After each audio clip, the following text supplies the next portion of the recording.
इस कार्यक्रम की अध्यक्षता कर रहे पूज्य स्वामी जी, मंच पर उपस्थित अश्विनी उपाध्याय जी, इस कार्यक्रम में विशिष्ट अतिगण, पूज्य संतगण, भाई और बहनों, इस कार्यक्रम में जो अधिकांश लोग उपस्थित हैं विश्व हिंदू महासंघ, वो मुख्यतः सभी लोग करीब करीब सामाजिक चिंतक हैं। मैं उन्हें सोशल साइंटिस्ट कहता हूँ। समाज के विभिन्न क्षेत्रों में हो रहे आज परिस्थितियों को स्टडी करके और उसका निदान करने के बारे में सोचते रहते हैं। हमारा तो विषय इन्होंने जो दिया था वो यूनिफॉर्म सिविल कोड, हमारे मित्र अश्विनी उपाध्याय जी ने इस पर कुछ प्रकाश डाला है और इन्होंने बहुत वाइड रेंज में पूरे सारे समस्याओं को बताया है। वो एक वरिष्ठ नेता भी हैं इस देश के। मित्रों, इस विषय को लेने के पहले मैं इसका कुछ इतिहास बताना चाहता हूँ।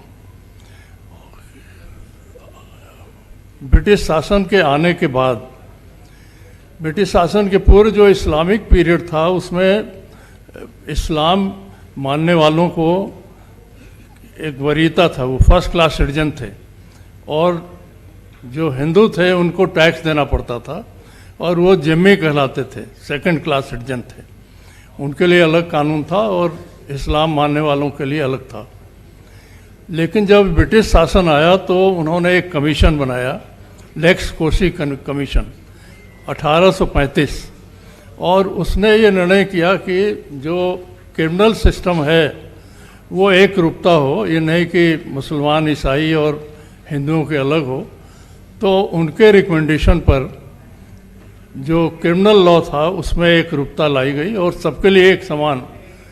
इस्लामिक रूल अलग है क्रिमिनल जस्टिस का, लेकिन उनके रिकमेंडेशन पर सेकंड कमीशन बना था इंग्लैंड के गवर्नमेंट के उस पर, और सीआरपीसी, आईपीसी और एविडेंस एक्ट बनाया गया जो सबके लिए लागू हुआ। इस देश के सभी लोगों ने स्वीकार किया, चाहे मुस्लिम हो, चाहे हिंदू हो, चाहे ईसाई हो, और इस पर कार्य होने की संभावना थी कि यूनिफॉर्म सिविल कोड भी बने। परंतु 1857 में गदर हो गया, जिसको हम लोग स्वतंत्रता संग्राम इतिहास कहते हैं।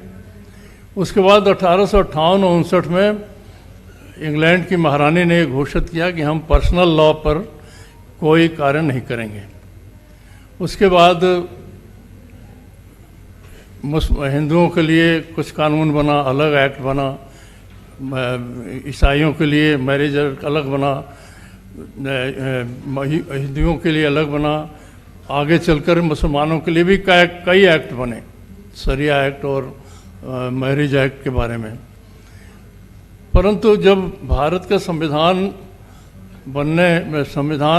जब भारत आज़ादी मिलने वाली थी, उसके पहले 1946 में भारत के संविधान निर्मात्री सभा का निर्माण किया गया और उसमें कई कमेटियां बनाई गई, जिसमें कि फंडामेंटल राइट्स की कमेटी थी और माइनॉरिटी कमेटी थी, और भी कई कमेटियां बनाई गईं। काफ़ी लोगों का विचार उसमें था कि ये यूनिफॉर्म सिविल कोड को विशेष रूप से हमारी महिला जो उस समय की राष्ट्र के नेता थीं, राजकुमारी अमृत कौर, हंसा मेहता और के मुंशी वगैरह की इच्छा थी कि ये फंडामेंटल राइट्स में आवे। लेकिन काफ़ी डिस्कशन के बाद इसे 23 नवंबर 1948 को ये chapter 4 directive principle of state policy, नीति निर्धारित, उसमें आया गया आर्टिकल 44 के रूप में, जिसके अनुसार कहा गया कि राज्य जो है सबके लिए एक समान नागरिक संस्था बनाएगा। इसका विरोध उस समय के राजकुमारी अमृत कौर वगैरह जो महिला सदस्य थे, उन्होंने इसलिए किया कि ये कभी लागू ही नहीं होगा अगर इसको फंडामेंटल राइट्स के साथ नहीं रखा गया। और उनकी बात आज तक सही साबित हो रही है।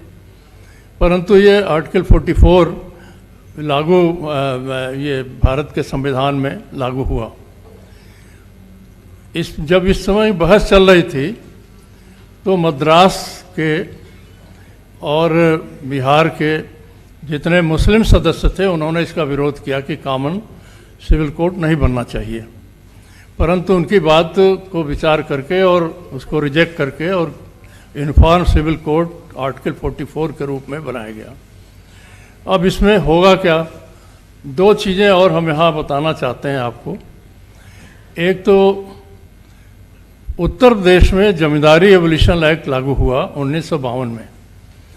उसमें उत्तराधिकार लैंड यानी एग्रीकल्चर लैंड के बारे में उत्तराधिकार का एक ही कानून है, चाहे मुसलमान हो, ईसाई हो और कोई भी हो, एक ही 1952 से लागू है। जब मैं हाई कोर्ट में था तो एक ऑर्डर के आधार पर रेवेन्यू कोड बनने का निर्णय किया गया। 2006 में रेवेन्यू कोड विधानसभा से पास हो गया और 2006 में विधान परिषद से पास हो गया। परंतु 2016 में लागू हुआ। उसका कारण क्या था, जो मुझे पता चला बाद में, कि उस समय अखिलेश में भी और इन लोगों के जो मंत्री थे आजम खां और कई मुस्लिम लीडर चाहते थे कि इस्लामिक लॉ एग्रीकल्चर लैंड में भी लागू किया जाए। और इस पर बड़ी लड़ाई लड़ी उन्होंने। एडवोकेट जनरल के यहाँ गया, एडवोकेट जनरल ने कहा ये संभव नहीं है, आर्टिकल 44 के खिलाफ होगा अगर हमें वो रिवर्स गियर में जाएंगे।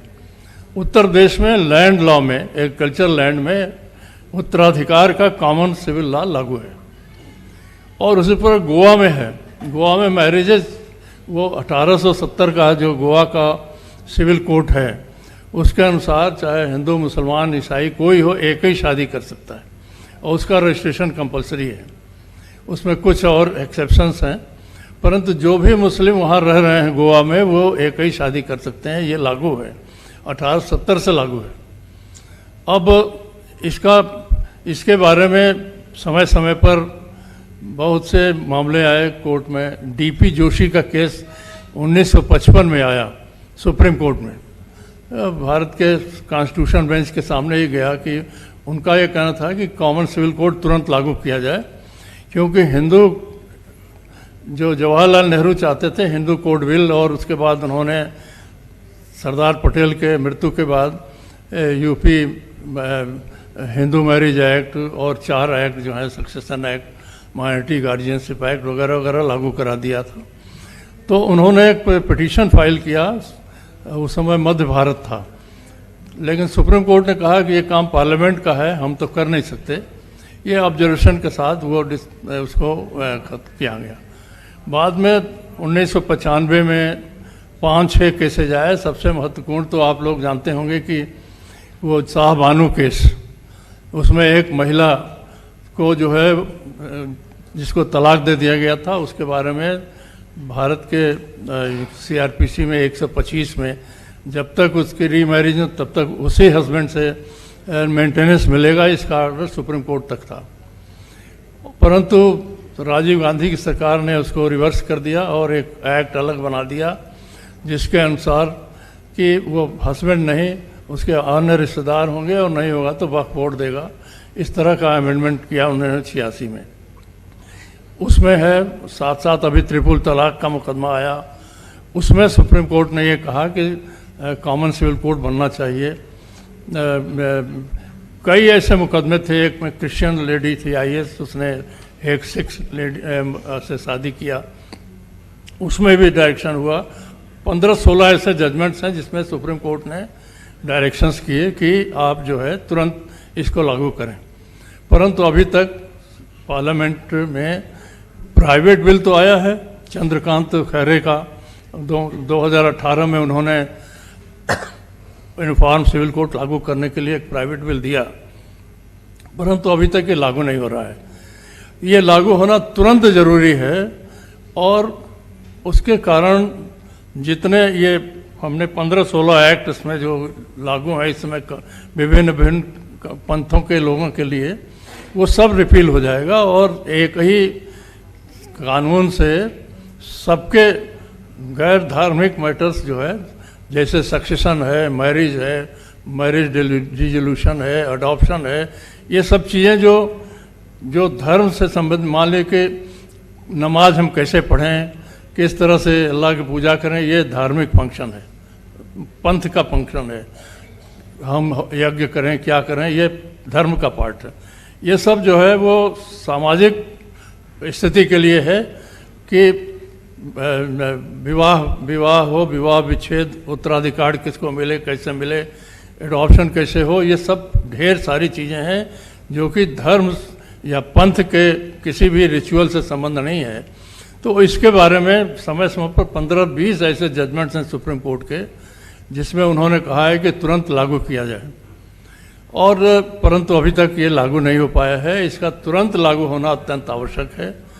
अभी अश्विनी जी ने भी एक मुकदमे में इस तरह की बात की है, वन नेशन वन लॉ, ये इनका पिटीशन भी चल रहा है, ये इसका मेन मोटो है और इसके बिना होगा नहीं। अब वो उसमें मान लीजिए कि मैरिज का एक लॉ है, तो ये 4 शादियों का जो मामला है ये तो तुरंत समाप्त हो जाएगा, ये सब इलीगल हो जाएगा। और उसी तरह से जो है 2003 में एक सेमिनार में APJ अब्दुल कलाम साहब गए थे वहाँ, ये चंडीगढ़ में एक सभा में बोलते हुए उन्होंने एक सेमिनार में कहा था कि यूनिफॉर्म सिविल कोड अगर नहीं लागू होगा तो पॉपुलेशन की प्रॉब्लम सॉल्व हो ही नहीं सकती, और इससे पॉपुलेशन की भी प्रॉब्लम सॉल्व होगी। उसी में कॉमन लॉ में पॉपुलेशन के संबंध में भी हम बना सकते हैं, शादी के संबंध में बना सकते हैं, कितने बच्चे पैदा हों, ये सब इसमें सब चीज़ें आ जाएंगी, एक कॉम्प्रिहेंसिव, और पूरे देश का नक्शा इससे बदल सकता है। मित्रों, ये बहुत ही महत्वपूर्ण विषय है, आप लोगों ने इसके लिए रखा है। और ज़्यादातर चीज़ों को हमारे मित्र अश्विनी जी ने काफ़ी चीज़ों को कवर कर लिया है, समय भी काफ़ी हो गया है। तो मैं इसके साथ कि यूनिफॉर्म सिविल कोड तुरंत लागू किया जाए, पार्लियामेंट में 2 लोगों ने एक्ट इस पर रखा हुआ है, या तो उस एक्ट को एक्सेप्ट कर लें, गवर्नमेंट एक्ट बना लें, और या एक फ्रेश एक्ट बना दें, बहुत आसान है उसको बनाना। और जब क्रिमिनल जस्टिस में अगर इस्लामिक लॉ में है कि अगर कोई चोरी करे तो हाथ काट दिया जाए, एडल्ट्री में आए तो उसको पत्थर से मारा जाए, परंतु उन्होंने एक्सेप्ट कर लिया और CRPC IPC और ये एविडेंस एक्सेप्ट कर लिया, और 18वीं शताब्दी से अभी तक चला रहा है। तो इसको भी एक्सेप्ट करने में कोई दिक्कत होगी नहीं। मुझको लगता है विश्व के विभिन्न देशों में, मुस्लिम देशों में भी ये बहुविवाह ख़त्म हो चुका है, बहुत चीज़ें ख़त्म हो चुकी हैं, केवल भारत में लागू है। और चूँकि समय भी बहुत हो गया है, 3:45 हो रहा है। हाँ,